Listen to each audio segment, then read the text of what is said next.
So one of the things that happens when we grow older with our nodding resignation into nothingness is that we enter a kind of consciousness known as the been theres and done that's of the adult mind, right? It's that notion when nothing excites or overwhelms anymore because you've seen it all before. And what a tragedy this is, right?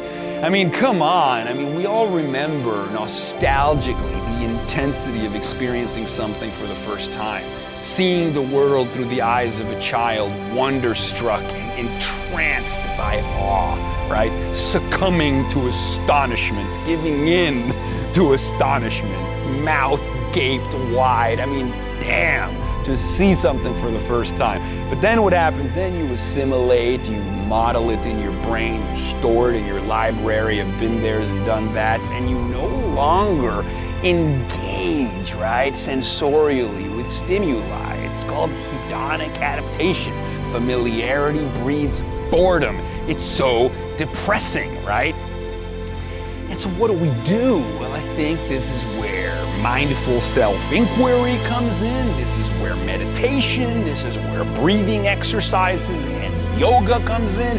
This is where boarding a craft that flies you across the world can be therapeutic, like injecting you with a little bit of life by stimulating you and jet lagging you and placing you in an entirely different wallpaper of the mind. It's why travel revitalizes. It's why people self-medicate, sometimes tweaking our perception. Sometimes that marijuana joint can be the magnifying lens or the pane of glass that doesn't distort reality but confers on phenomena a certain feeling of distance, as David Lenson says. Perhaps that's why a museum hangs an ordinary item and puts it on the wall, decontextualizes it, and brings our attention back to it, right?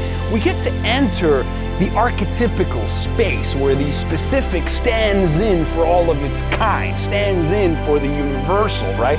We like to enter a modality of consciousness known as Plato's realm of ideals. I mean, that's where you live in the present.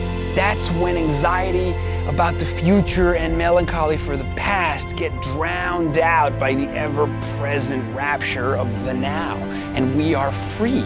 And in that moment, we are Adam and Eve in the Garden of Eden before eating from the tree of knowledge, knowing no death, knowing only now and the bliss of now.